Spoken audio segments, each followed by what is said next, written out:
Jumlah penduduk negara Sakura sebanyak 150 juta jiwa. Pernyataan yang sesuai mengenai pendapatan nasional dan pendapatan per kapita negara Sakura adalah, untuk soal ini kita akan mencari pendapatan nasional dan pendapatan per kapita.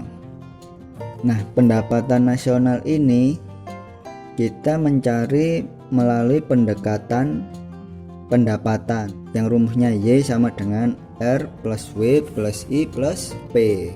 Kita tulis rumusnya.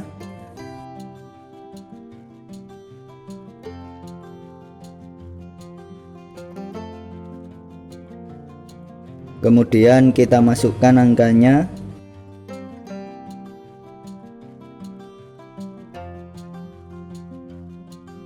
R-nya 330.000, W-nya 150.000,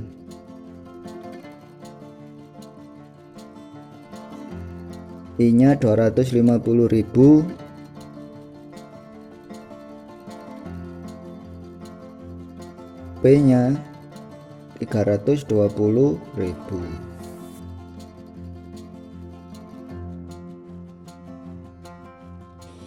Sehingga ketemu Y sama dengan 1.050.000. Ini kita harus mencari PNB dulu, karena ini masih PDB. Caranya PDB ditambah pendapatan warga di luar negeri dikurangi pendapatan warga negara asing di dalam negeri.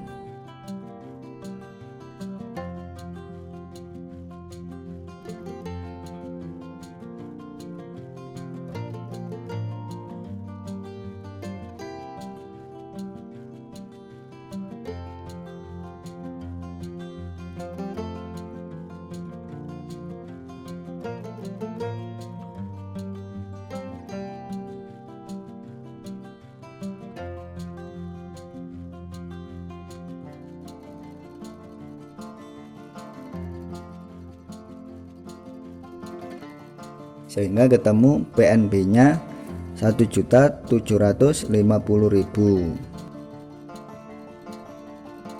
Nah, untuk mencari pendapatan per kapita yaitu rumusnya PNB dibagi jumlah penduduk. Sehingga 1.750.000 dibagi 160 juta jiwa. Nah, yang atas ini dalam miliar, yang ini juta.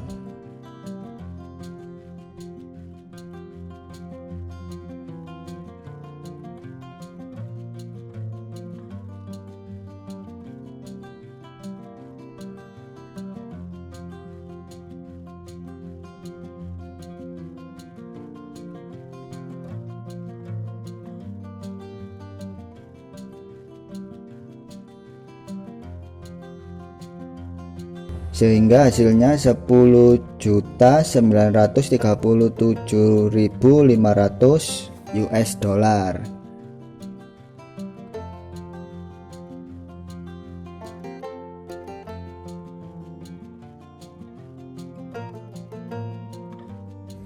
Negara baku mencatat produk nasional bruto atau PNB tahun 2019 sebesar 20.000 miliar US dollar.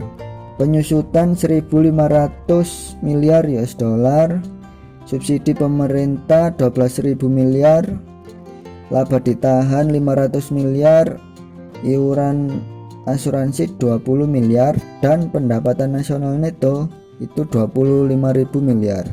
Berdasarkan komponen tersebut, besar pajak tidak langsung dan personal income negara bakung adalah. Kali ini kita akan mencari pajak tidak langsung dan personal income. Yang pertama kita tulis PNB-nya. PNB 20.000, ini dikurangi penyusutan 1.500. Hasilnya 18.500, ini namanya PNN atau produk nasional neto. Selanjutnya ditambah subsidi 12.000.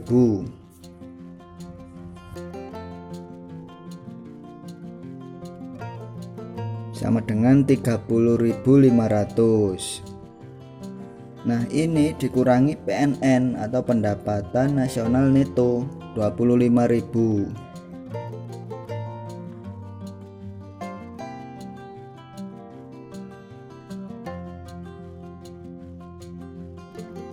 Sehingga ketemu pajak tidak langsung sebesar 5.500.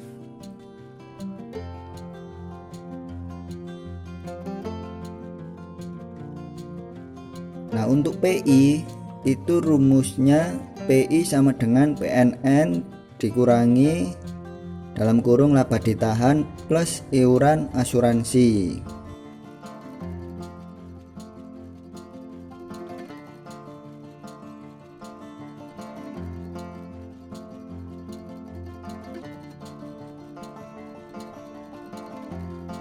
Kita masukkan nilainya, PNN 25.000 dikurangi laba ditahannya 500, iuran asuransi 20,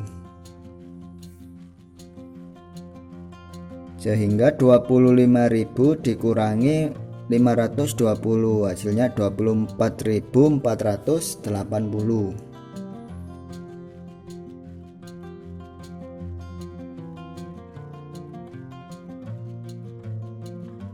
Jawabannya yang tepat adalah yang B. Berikut tabel indeks harga negara AF tahun 2016 sampai 2019. Berdasarkan data tersebut, kondisi yang terjadi di negara AF pada 2019 adalah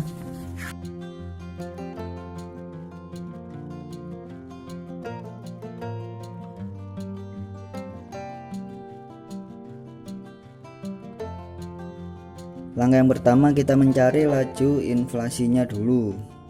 Cara mencari laju inflasi itu pakai rumus IHK tahun yang dicari dikurangi IHK tahun sebelumnya dibagi IHK tahun sebelumnya dikali 100%, sehingga kita mencarinya mulai tahun 2017. Tahun 2016 tidak bisa karena tahun sebelumnya tidak tersedia datanya. Kita masukkan angkanya, IHK 2017 108,8, IHK tahun sebelumnya yaitu 2016 102,4 per tahun sebelumnya 102,4 dikali 100%, sehingga hasilnya 6,25%. Tahun selanjutnya juga sama, tahun 2018 tahun yang dicari sebesar 110,5 dikurangi tahun sebelumnya 108,8 dibagi 108,8 dikali 100%,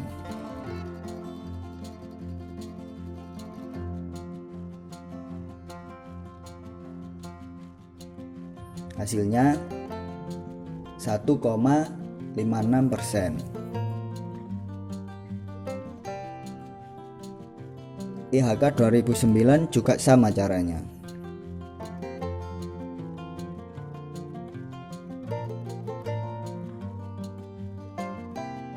Nah, sekarang kita lihat inflasinya cenderung naik dari sekitar 6%, kemudian 1,5%, di tahun 2019 naik menjadi 16%. Kondisi ini menyebabkan nilai mata uang turun, jumlah uang yang beredar naik, dan harga barang atau jasa juga naik. Itu membuat tingkat kesadaran masyarakat untuk menabung turun. Sehingga jawaban yang tepat adalah C, jumlah uang yang beredar bertambah. Pak Riko memiliki sebidang tanah di kota Surabaya dengan luas 800 meter persegi. Pada Desember 2019, Pak Riko menjual tanah yang dimilikinya kepada Pak Rafli. Pada bulan yang sama, uang yang diterima Pak Riko dibelikan tanah di kota Yogyakarta. Jika harga jual tanah di kota Surabaya sebesar 200.000 per meter persegi dan kota Jogja sebesar 250.000 per meter persegi, keterkaitan fungsi uang sebagai pemindah kekayaan dan keuntungan yang diterima Pak Riko adalah Salah satu fungsi uang yaitu sebagai pemindah kekayaan dapat diaplikasikan dalam jual beli tanah antar daerah. Nah, kegiatan yang dilakukan Pak Riko menyebabkan nilai harta yang dimilikinya tetap tidak berubah karena masih bulan yang sama. Cuman yang berbeda adalah luas tanah yang diterima Pak Riko. Tanah yang di Yogyakarta lebih sempit dibandingkan yang di Surabaya karena harga jual di Yogyakarta lebih mahal. Nah, itu terjadi karena perbedaan harga jual tanah antar daerah. Sehingga jawaban yang tepat adalah A. Nilai harta Pak Riko tetap, luas tanah yang dimiliki di kota Jogja lebih kecil. Kebijakan uang ketat diterapkan pemerintah melalui Bank Sentral untuk mengurangi jumlah uang beredar dalam masyarakat. Kebijakan ini merupakan penerapan dari kebijakan moneter kontraktif yang dilakukan dengan menaikkan tingkat suku bunga, menjual sertifikat Bank Indonesia, menaikkan cadangan kas, dan membatasi pemberian kredit bagi masyarakat. Melalui penerapan tersebut, peran kebijakan moneter kontraktif dalam perekonomian nasional adalah: kebijakan moneter terdiri atas kebijakan moneter ekspansif dan kebijakan moneter kontraktif. Kebijakan moneter kontraktif merupakan upaya untuk mengurangi laju inflasi di dalam negeri. Sedangkan kebijakan moneter ekspansif dilakukan pada saat negara mengalami resesi atau depresi. Kebijakan yang terdapat dalam soal tersebut merupakan penerapan dari kebijakan moneter kontraktif, sehingga jawaban yang tepat adalah A. Mengendalikan laju inflasi di dalam negeri. Perhatikan data perekonomian suatu negara berikut. Berdasarkan data tersebut, disposable income atau DI adalah: cara mencari DI atau disposable income, yang pertama adalah kita tulis GNP-nya 260 dikurangi penyusutan 47.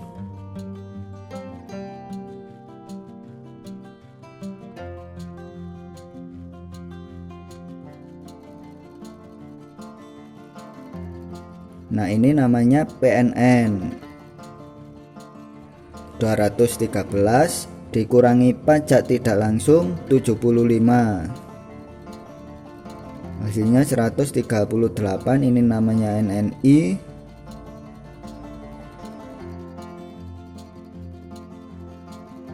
Ditambah transfer payment 22,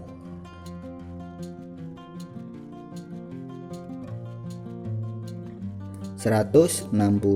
Nah, 160 ini dikurangi 3 serangkai ini, yaitu laba ditahan, pembayaran asuransi,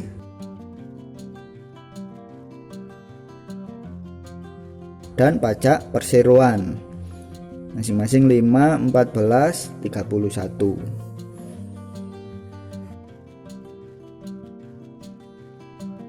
Totalnya 50 dikurangi hasilnya 110. Ini namanya PI atau personal income.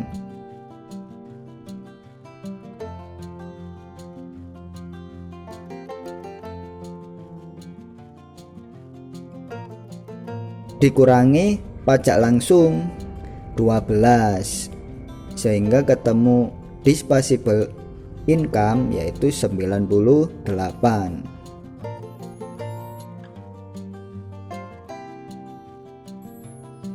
Jawaban yang tepat adalah D.